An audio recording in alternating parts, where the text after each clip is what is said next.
Olá, estudantes inscritos no ciclo de seminários sobre educação, desenvolvimento, estratégia de soberania e justiça social. Sejam bem-vindos.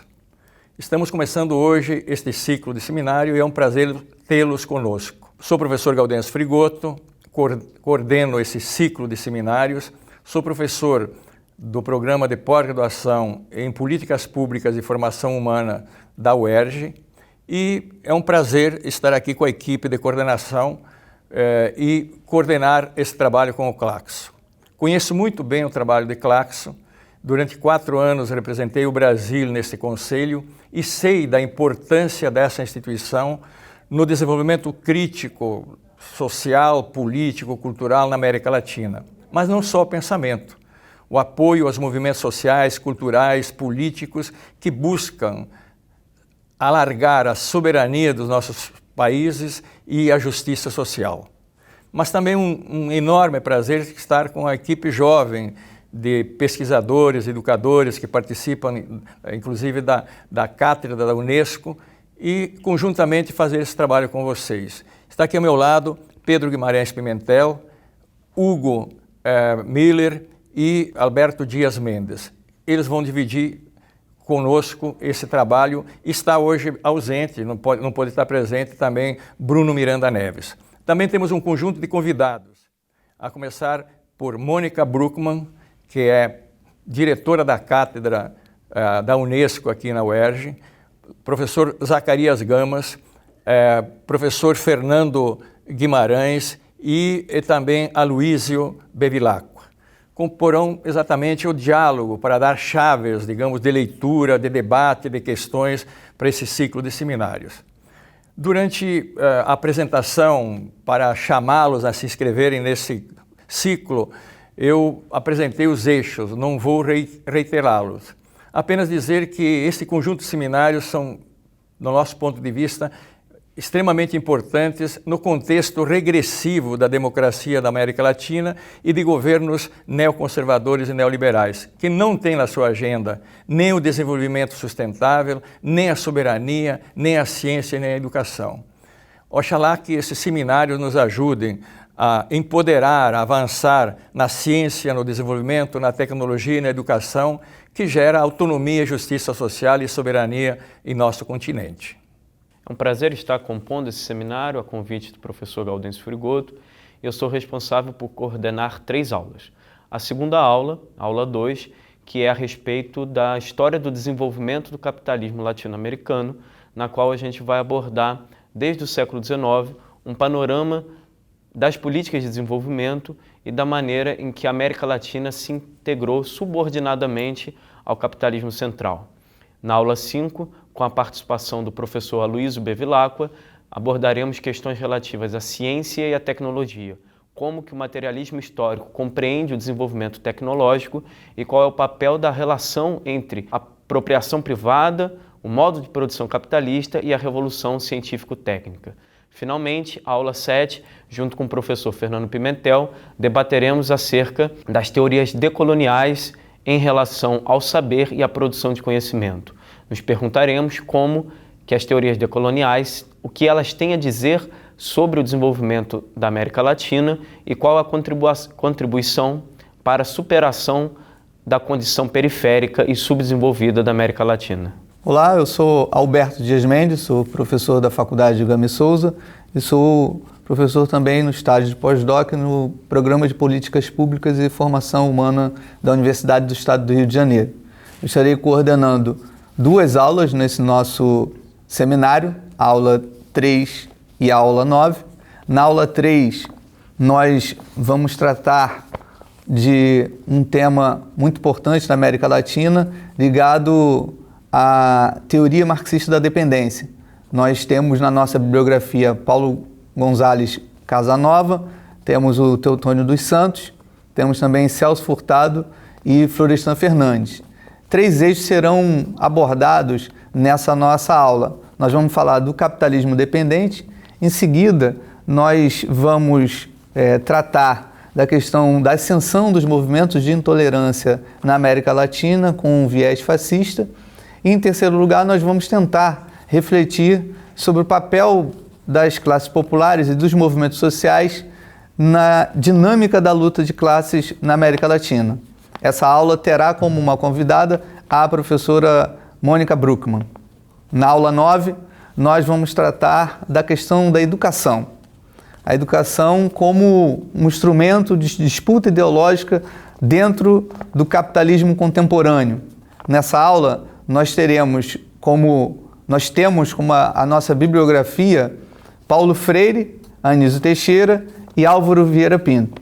Essa aula também abordará o aspecto da educação superior e também nós vamos tratar de um tema muito importante que no Brasil tem sido um debate constante, que é a política de ação afirmativa na sociedade brasileira, principalmente a política de cotas raciais nas universidades. Esta aula terá como convidado o professor Zacarias Gama, que vai falar sobre o tema.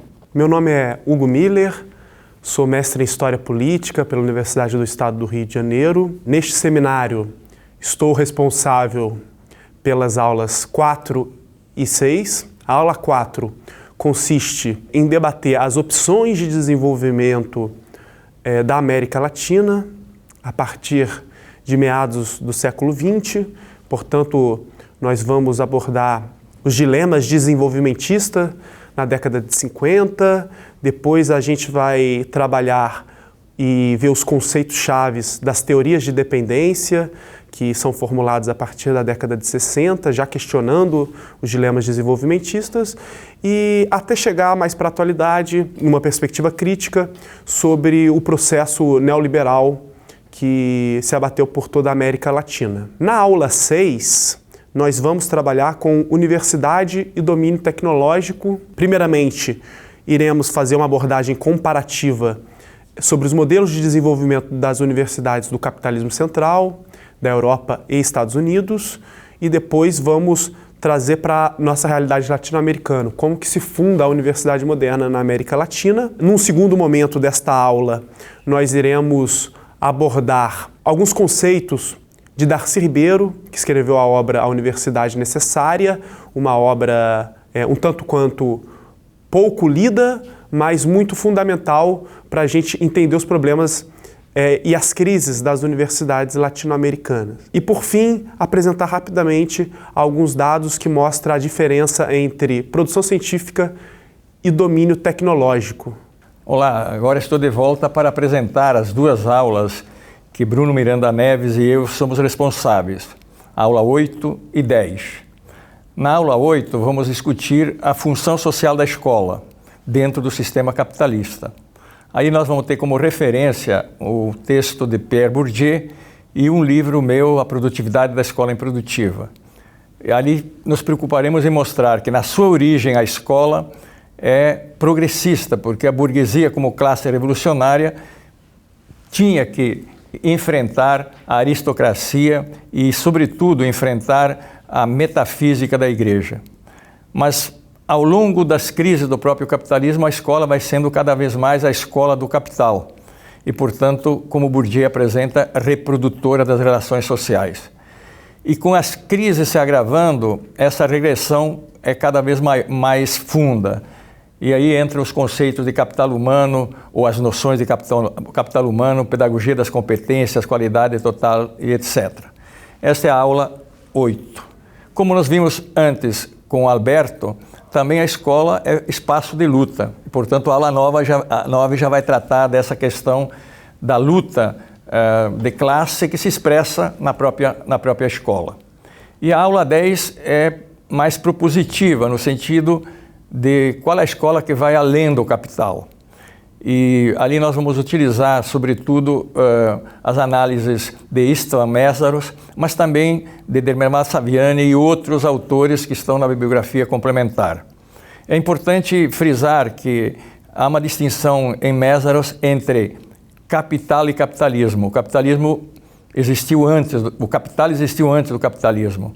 O capitalismo é uma sociedade que generaliza o capital. Então nós vamos começar com esta perspectiva e das estratégias e dos conceitos e das práticas educativas que vão além do capital.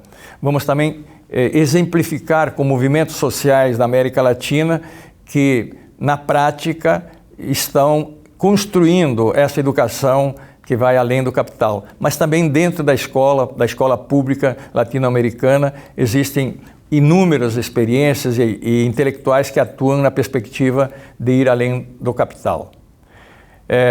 Com isto também quero dizer como coordenador que nós estamos encerrando esta pequena apresentação do curso. Vocês terão a oportunidade de dialogar ao longo do curso com todos nós. Será um prazer enorme e temos sim a certeza que faremos reflexões para que as nossas práticas possam ir construindo na América Latina outros desenhos de democracia e outros desenhos de educação e que, portanto, a soberania dos nossos povos e a justiça social se faça, porque ela é precária hoje.